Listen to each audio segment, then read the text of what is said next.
What to say? This is the same reaction, what to say, that I had last week against Carolina, except the emotion is completely opposite. Same words, same phrase.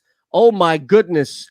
But in this case, it has nothing to do with how close this game got in the fourth quarter, with the Philadelphia Eagles only losing by 6. And yes, Nick Sirianni screwing a lot of Eagles bettors over who took the Bucs. And that's fine. That's the nature of the game whenever you're playing with fire like that. But the big issue following this loss is, once again, the head coach. He got bailed out. The Philadelphia Eagles offense, you know who their main contributor was? Penalties.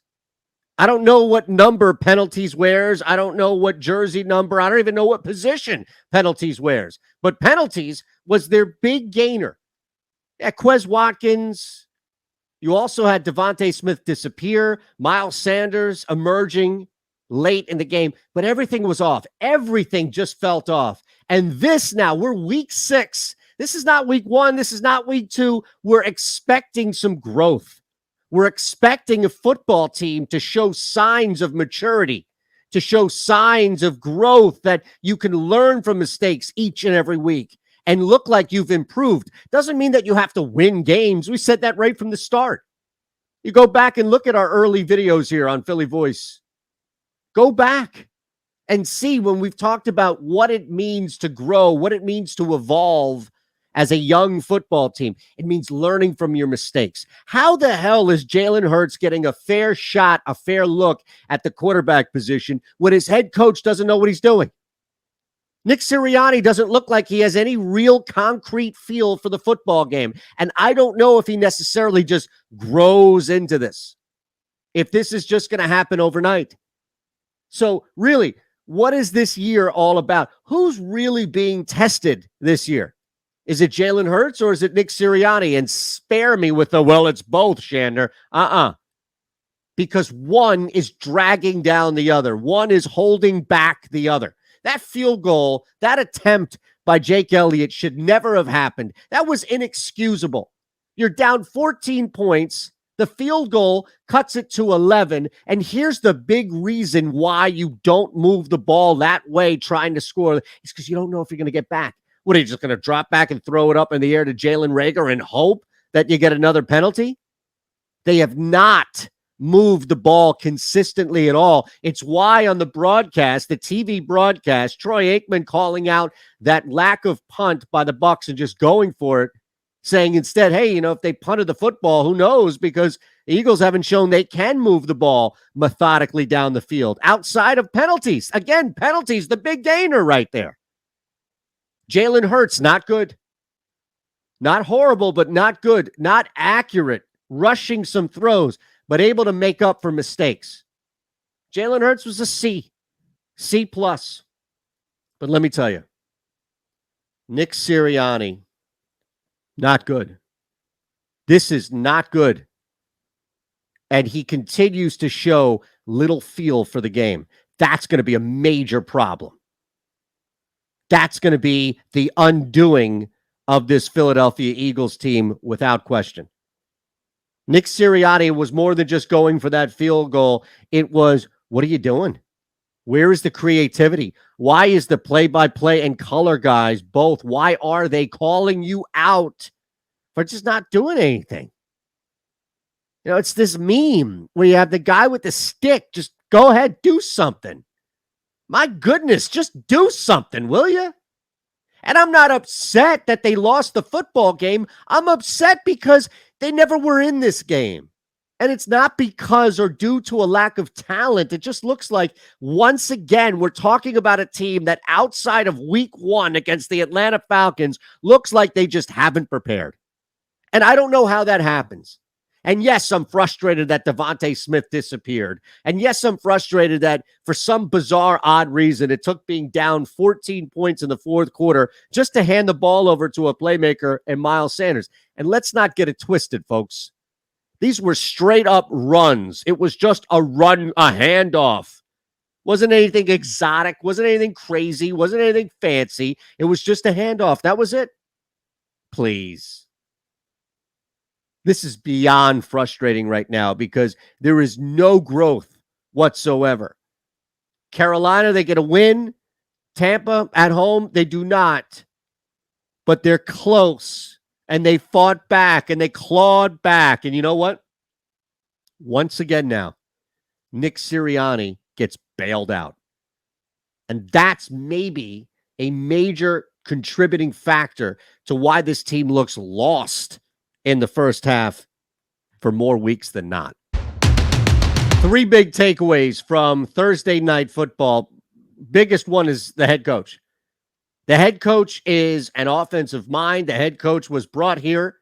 He worked with wide receivers and is doing the quarterback absolutely zero favors. You do not wait that long. They didn't even try. What's the message? They didn't even try to run the football early on, at least.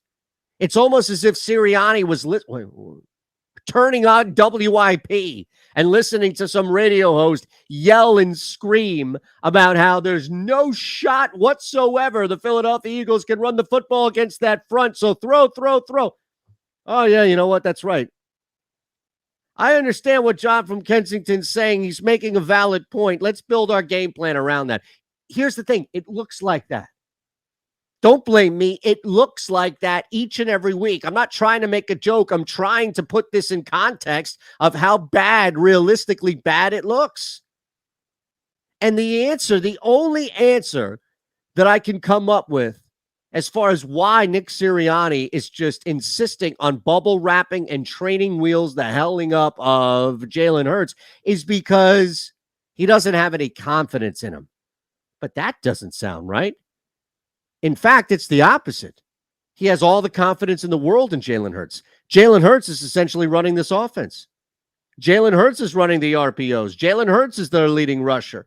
Jalen Hurts is the guy. If Hurts could throw to Hurts, Sirianni would find a way to call that play. Make no mistake. Second takeaway here, I don't know what's going on with Devontae Smith.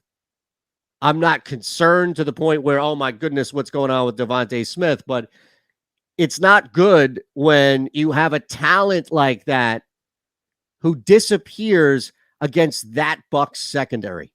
And this is, again, a bigger picture. The three big takeaways theme you're going to see coming back to Nick Sirianni. But what's going on here? You know, Quez Watkins getting more involved. Like that, definitely. I think that's important here.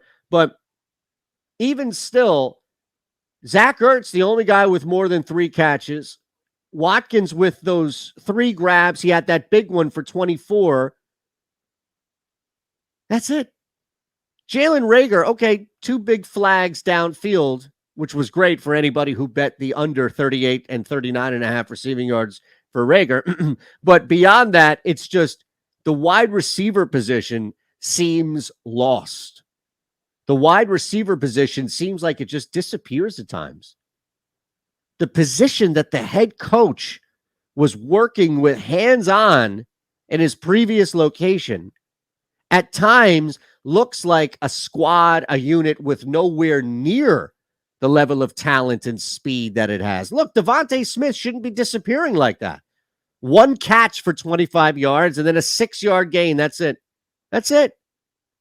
He's targeted 4 times. I'm sorry, but you have a guy that you just drafted in the first round.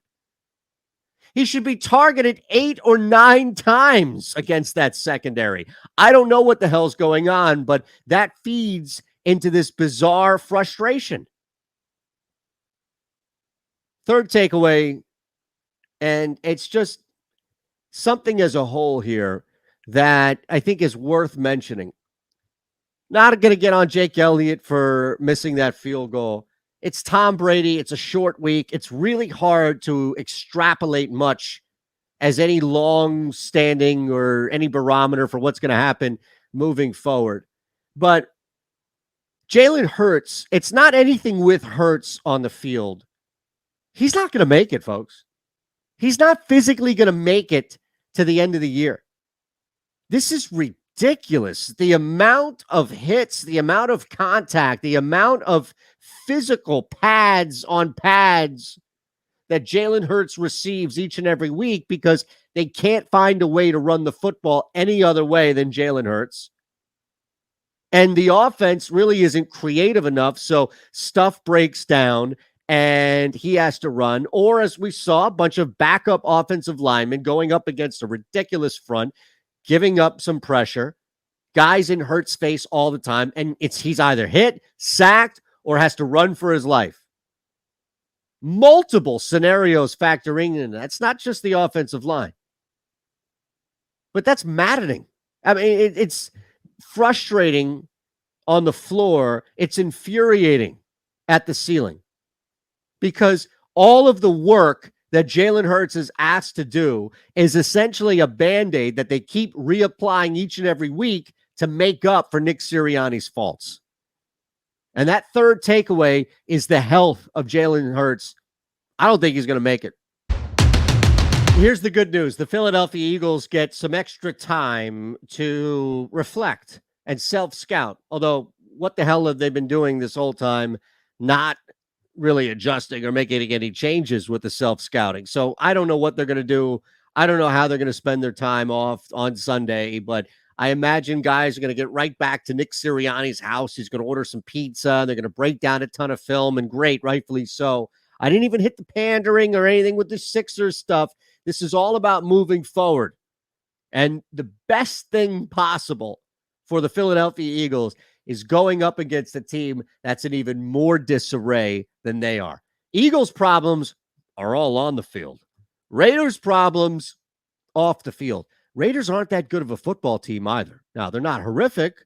They're not bad, but they sure as hell are not good. They are going through a serious internal sense of disarray, and they're beatable. Absolutely, they're beatable. Now, we'll see spread, you'll see points, things along those lines, but I'll tell you right now, this is an Eagles victory to be lost. This is an Eagles victory to go out into hostile territory from a fan perspective, but not from a team perspective. The Vegas Raiders are just in such chaos, losing their head coach to ridiculous and disgusting circumstances. Yet here we are as they continue to have to go out and play. And you've already seen the ripple effect in that locker room. No.